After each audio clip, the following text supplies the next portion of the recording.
বন্ধুরা আপনারা স্ক্রিনের মধ্যে দুটি ভিডিও দেখতে পাচ্ছেন। এই যে ভিডিওটা এটা হলো কিন্তু অরিজিনাল একটা ভিডিও, ডাইরেক্ট শ্যুট করা একটা ভিডিও। এবং এই যে ভিডিওটা দেখতেছেন এই ভিডিওটা হলো এডিট ভিডিও। এই ভিডিও থেকে আমি কিন্তু এডিট করে এই ভিডিও তৈরি করেছি। দেখেন আপনারা যদি স্ক্রিনটা ভালো করে লক্ষ্য করেন তাহলে বুঝতে পারবেন যে দুটি ভিডিও, অরিজিনাল ভিডিও এবং এডিট ভিডিওর মধ্যে রাত আর দিন তফাৎ, আকাশ পাতাল তফাৎ রয়েছে এই দুইটা ভিডিওর মধ্যে। এই যে এডিটটা করেছি আমি, এই এডিটটা কিন্তু আমি CupCut দিয়ে করেছি। CupCut-এর দুটি টুলস ব্যবহার করে এই অসাধারণ এডিট করে নিতে পারবেন। আপনি যে এডিট ভিডিও এটা যদি কেউ দেখে মনে করবে যে আমি DSLR ক্যামেরা দিয়ে শ্যুট করছি, নো, এটা কিন্তু আমি এডিট করে আপনাদেরকে তো অরিজিনাল ভিডিওটা আমি দেখাইছি। এই অরিজিনাল ভিডিও থেকে আমি এডিট করে এই অসাধারণ ভিডিওটা তৈরি করে ফেলছি, একদম DSLR। যে কেউ মনে করবে এটা DSLR দিয়ে শ্যুট করা। স্ক্রিনের মধ্যে আপনারা কিছু ভিডিও দেখতেছেন, এই ভিডিওগুলো কিন্তু নর্মাল ভিডিও, একদম নর্মাল, এবং এডিট করে কিন্তু আমি DSLR মতো ভিডিও তৈরি করে ফেলছি। আজকে আপনাদেরকে আমি বলবো আপনারা কিভাবে এরকম প্রফেশনালভাবে CupCut অ্যাপ্লিকেশন দিয়ে ভিডিও এডিট করবেন। ভিডিওটা একটু লম্বা হতে পারে, সব মনোযোগ সহকারে, একটু ধৈর্য সহকারে ভিডিওটা দেখেন, আপনাদের অনেক অনেক বেশি উপকারে আসবে। বন্ধুরা আমি স্ক্রিনের মধ্যে চলে আসলাম। আপনারা অবশ্যই CupCut অ্যাপ্লিকেশনটি ডাউনলোড করে নেবেন প্লে স্টোর থেকে। সো আমার কিন্তু অলরেডি ডাউনলোড করা আছে, আমি ওপেন করে নিচ্ছি। ওপেন হওয়ার পর আপনার কাছে এরকম স্পেস শো করবে, আপনি এখানে নিউ প্রজেক্ট, এই নিউ প্রজেক্টের মধ্যে ক্লিক করে দিবেন। গ্যালারির মধ্যে নিয়ে যাবে, এখান থেকে আপনি যে ভিডিওটা এডিট করতে চান সেই ভিডিওটা নিয়ে আসবেন। সো আমি যে ভিডিওটা আপনার শুরুকে দেখাইছি সেই ভিডিওটা এখান থেকে নিয়ে আসলাম। দেখেন এটা কিন্তু একদম নর্মাল ভিডিও। সো আমি সম্পূর্ণ টিউটোরিয়াল আপনাদেরকে দেখাচ্ছি। এখান থেকে আমি এর সাইজটা একটু বড় করে নিব। সো এই সাইজের মধ্যে চলে আসলাম, এটাকে 4.3 করে দিলাম। সো আমি সাইজটা এখান থেকে করে দিলাম, করে দেওয়া শেষ। এখন আমি প্যাকে চলে আসব। আসার পর সর্বপ্রথম এখান থেকে আপনি যে আপনার ভিডিও কিছু অংশ বাদ দিতে চাইলে বাদ দিয়ে দিবেন এখান থেকে। সো বাদ দিয়ে দিবেন, মাঝের কিছু অংশ বাদ দিতে চাইলে বাদ দিয়ে দিবেন এভাবে।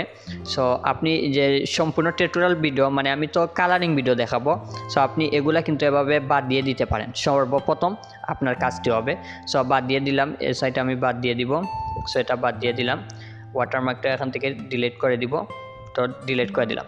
সো ধরেন আমার এক ধরনের এডিট কিন্তু শেষ, আপনারা এডিট এভাবে করে নেবেন। এখন আমি কালারিং করব। সো কালারিং, এই যে মেইন যে টুলসটা, এটাই আমি আপনাদেরকে দেখাবো যে দুটি টুলস ব্যবহার করব। সো প্রথম নম্বর টুলস হলো এখানে আপনি ফিল্টারে চলে আসবেন, নিচে দেখেন ফিল্টার রয়েছে। সো আপনি ফিল্টারের মধ্যে চলে আসবেন, আসার পর এখানে অ্যাডজাস্ট একটি অপশন পেয়ে যাবেন, অ্যাডজাস্টে চলে আসবেন। আসার পর এই যে কালারিং, এখান থেকে আপনার ভিডিওটা অ্যাডজাস্ট করে নিতে হবে, কালারিং করে নিতে হবে। সো এটা কিন্তু আপনি আপনার ভিডিও অনুযায়ী করতে হবে। সর্বপ্রথম আমি ব্রাইটনেসের মধ্যে চলে আসলাম। আসার পর এখান থেকে ব্রাইটনেস কমালে ভালো লাগবে বা বাড়ালে ভালো লাগবে, এটা কিন্তু আপনার ভিডিওর উপর ডিপেন্ড করে। সো আপনার ভিডিও যেরকম, আপনি ভিডিও দেখে এভাবে কমিয়ে বাড়িয়ে নেবেন। তারপর আপনি এই আইকনে চলে আসবেন। আসার পর এটাকে প্লাস করলে কীরকম ভিডিও দেখা যাবে এবং মাইনাস করলে কীরকম লাগবে, এটা কিন্তু আপনাকে নিজেই দেখে নিতে হবে। সো আপনারা যদি মনে করেন যে প্লাস দেওয়ার জন্য প্লাস দিবেন, মাইনাস দেওয়ার জন্য মাইনাস দিবেন, এই আইকনেও চলে আসবেন। এটাকে মাইনাস দিবেন না প্লাস দিবেন, এটা আপনার ভিডিওর উপর নির্ভর করে। আমি এখান থেকে প্লাস দিয়ে দিলাম। তারপরে এই আইকনে চলে আসবেন, এটাকে আপনি মাইনাস দিবেন না প্লাস দিবেন, এটা আপনি জানেন। আপনার ভিডিও যেভাবে কালার করলে আপনার ভালো লাগবে সেভাবে আপনি নিজেই করে নেবেন অ্যাডজাস্টগুলো। সো তারপর আপনি এই আইকনে চলে আসবেন। আসার পর এখান থেকে আপনাকে কিছু অ্যাডজাস্ট করতে হবে। সো এখান থেকে অ্যাডজাস্ট করে নেবেন আপনার পছন্দ মতো, আপনার ভিডিও অনুযায়ী অ্যাডজাস্ট করে নেবেন। সেখানে চলে আসলাম, এটাকে একটু বাড়িয়ে কমিয়ে দেখবেন, আপনি বাড়ালে ভালো লাগে না কমালে ভালো লাগে এটা আপনি দেখে নেবেন। তারপর এই আইকনে চলে আসলাম, এটা হলো আপনার ব্যাকগ্রাউন্ড। আপনি ব্যাকগ্রাউন্ডটা ভালো করে লক্ষ্য করুন, দেখেন এটাকে যখন আমি 100 করে দিছি প্লাস, ব্যাকগ্রাউন্ডটা কীরকম হয়েছে এবং মাইনাস করে দিলে কীরকম হয়, এটা কিন্তু আপনাকে নিজেই দেখে নিতে হবে। তো আমি এখান থেকে এটাকে মাইনাস করে দিব। এই আইকনে চলে আসলাম। আসার পর এটাকে দেখেন এখানে প্লাস করলে কি হয় এবং মাইনাস করলে কি হয় দেখতে পারতেছেন। এটা কিন্তু আপনি এভাবে দেখে আপনি আপনার ভিডিওটা একটু অ্যাডজাস্ট করে নেবেন পছন্দ মতো। সো আমি এখান থেকে আমার পছন্দ মতো অ্যাডজাস্ট করে নিচ্ছি। বন্ধুরা এখান থেকে আমার অ্যাডজাস্ট শেষ, আমি এখানে এই আইকনে চলে আসলাম। আসার পর এটা হলো আমাদের এই আইকনে আপনি চলে আসবেন। আসার পর এখানে আপনার চেহারাটা একটু কালার করে নেবেন। সো দেখবেন উপরে নিলে ভালো লাগে না নিচে আনলে ভালো লাগে, এটা কিন্তু আপনি নিজেই অ্যাডজাস্ট করতে হবে। সো আমার দেখেন এখানে ভিডিওটা অ্যাডজাস্ট হয়ে গেছে, অ্যাডজাস্ট অলরেডি কিছু অনেক তফাৎ হয়েছে, আপনাদেরকে দেখাচ্ছি আমি। এটাকে চলে আসলাম এই আইকনে। বাড়ালে ভালো লাগে না কমালে ভালো লাগবে এটা আপনি নিজেই দেখে নেবেন। তারপর টেম্পের মধ্যে চলে আসলাম, এটা কমালে ভালো লাগে না বাড়ালে ভালো লাগে এটা আপনি নিজেই দেখে নেবেন। এখান থেকে আমি একটু বাড়িয়ে দিচ্ছি। এখানে কিন্তু আমার অলরেডি অ্যাডজাস্ট শেষ। এখন ঠিক আইকনে ক্লিক করে দিলাম। এখন আপনাদেরকে অরিজিনালটা দেখাই। এটা হলো অরিজিনাল, এটা হলো এডিট, এটা অরিজিনাল, এটা এডিট। বুঝতে পারছেন তো কতটুকু তফাৎ? এখনও কিন্তু আমাদের আর একটি টুলস রয়েছে, সেই টুলসটা দিয়ে আমরা ডিএসএলআর করে দিব। সেখান থেকে অ্যাডজাস্ট এই যে লেয়ারটাকে আছে লেয়ারটাকে ভিডিওর লেয়ারে সমান করে দিব। দেখেন এখানে ফুল সমান করে দিলাম। এখান থেকে আমাদের অ্যাডজাস্ট শেষ। এখন কিন্তু আমাদের ভিডিওটা সেভ করে নিতে হবে। এখান থেকে এইচডি করে এখান থেকে আমরা সেভ করে নিব। বন্ধুরা আমাদের ভিডিওটা কিন্তু এক্সপোর্ট হয়ে গেছে। এখন আমরা উপরে ডান আইকনের মধ্যে ক্লিক করে দিব। তারপর আমরা নিউ প্রজেক্টে ক্লিক করে দিব। এখান থেকে যে ভিডিওটা আমরা এক্সপোর্ট করেছিলাম সেই ভিডিও আবার নিয়ে আসবো, এর মধ্যে ক্লিক করে দিব। ভিডিওটা আসার পর আমরা এখন দ্বিতীয় টুলসটা ব্যবহার করব। এজন্য সর্বপ্রথম আপনি ভিডিও লেয়ার উপর ক্লিক করে দিবেন, শেষে চলে আসবেন। আসার পর এখান থেকে আপনি ওয়াটারমার্কটা ডিলিট করে দিবেন। ভিডিও লেয়ার উপর ক্লিক করে নিচে এখন এক টুলস পেয়ে যাবেন। এখান থেকে আপনি কপি যে টুলসটি রয়েছে সেই টুলসটার মধ্যে ক্লিক করে দিবেন। ক্লিক করার পর নিচে এখানে আবার ওভারলি একটি টুলস রয়েছে, সেই ওভারলি টুলসের মধ্যে আপনি ক্লিক করে দিবেন।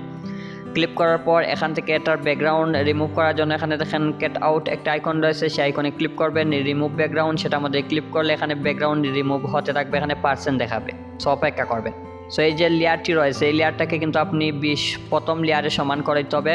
সো আপনি লেয়ারটাকে এভাবে ধরে প্রথম লেয়ারে সমান করে দিবেন। সমান করে দেওয়ার পর আপনি একটু ব্যাকে চলে আসবেন। আসার পর প্রথম লেয়ারের উপর আবার ক্লিক করবেন। এখান থেকে চাইলে আপনি যে কোনো ফিল্টার দিতে পারবেন। প্রথম লেয়ারের মধ্যে ফিল্টারে চলে আসবেন। আসার পর এখান থেকে আপনার পছন্দ মতো ফিল্টার আপনি অ্যাড করে দিতে পারবেন, যে ফিল্টারটি আপনার ভালো লাগে। দেখেন একটা ফিল্টার আমি দিয়ে দিছি, এই ফিল্টারে কিন্তু আমার ব্যাকগ্রাউন্ড চেঞ্জ হবে কিন্তু কোনো চেহারা চেঞ্জ হবে না যদি আমি প্রথম লেয়ারের উপর ক্লিক করে এখান থেকে ফিল্টার দিই। সো সবচেয়ে ভালো হবে এই ফিল্টারটি দিলে, যেহেতু সবুজ ডিএসএলআর থাকবে, সবুজও ব্যাকগ্রাউন্ডে থাকবে, অনেক ভালো লাগবে ভিডিওটা। সো এখান থেকে আমরা ফুল বাড়িয়ে দিলাম, ঠিক আইকনে ক্লিক করে দিলাম। এটা কিন্তু চেহারার উপর কোনো এফেক্ট করবে না, কারণ এটা তো প্রথম লেয়ারের উপর আমরা দিব, দ্বিতীয় লেয়ারে না। তারপর আবার আপনি ব্যাকে চলে আসবেন। আসার পর এখানে এফেক্ট আইকনে চলে আসবেন, ভিডিও এফেক্ট সেটার মধ্যে চলে আসবেন। আসার পর এখান থেকে কিন্তু আমাদেরকে একটা এফেক্ট সিলেক্ট করতে হবে। এখানে দেখেন HALO হ্যালো ব্লার একটি আইকন রয়েছে, এফেক্ট রয়েছে, সেই এফেক্টের মধ্যে ক্লিক করবেন। এখানে টিক আইকনে আপনি ক্লিক করে দিবেন। ক্লিক করার পর এই লেয়ারের উপর আবার এখানে নিচে দেখেন অ্যাডজাস্ট রয়েছে, অ্যাডজাস্টের মধ্যে ক্লিক করবেন। এই স্পিডটাকে 0 করে দিবেন এবং এটাকে কিন্তু আপনার কতটুকু ডিএসএলআর হবে ভিডিওর ব্যাকগ্রাউন্ড সেটা আপনি নিজেই জানেন। সবচেয়ে ভালো হবে যত কম দিবেন, কারণ কি ব্যাকগ্রাউন্ডটা যত একটু দেখা যাবে ততই ভালো লাগবে। এখন যদি 100 করে দেন তখন ব্যাকগ্রাউন্ডটা কীরকম হয়ে গেছে। আমি এখান থেকে এটাকে 30 রেখে দিব। 30 রেখে দিলে মোটামুটি একটু ভালো ডিএসএলআর মনে হচ্ছে। সো এখান থেকে আমি 30 রেখে দিলাম, ঠিক আইকনে ক্লিক করব। এখন লেয়ারটাকে ভিডিওর সমান করে দিব। এটা দেখেন এটা হলো অরিজিনাল, দেখতে পাচ্ছেন এটা হলো অরিজিনাল এবং এটা হলো এডিট। এটা অরিজিনাল, এটা এডিট, মানে এটা দ্বিতীয় অরিজিনাল, এটা ফুল এডিট। তারপর লেয়ারটাকে আমরা সমান করে দিব। এখানে আমাদের সম্পূর্ণ কাজ শেষ। এখন আমরা এটাকে সেভ করে নিব এইচডি, এখানে এইচডি করে এটাকে আমরা সেভ করে নিব, এক্সপোর্ট হয়ে যাবে। সব বন্ধুরা এই ছিল আজকের ভিডিও। আশা করি ভিডিওটা থেকে আপনি অনেক বেশি উপকারে আসবেন। বন্ধুরা অবশ্যই এই ভিডিওটাতে একটা লাইক দিবেন, কমেন্ট করবেন আপনার মূল্যবান মতামত এবং ভিডিওটা শেয়ার করবেন প্রিয় বন্ধুদের কাছে। ধন্যবাদ।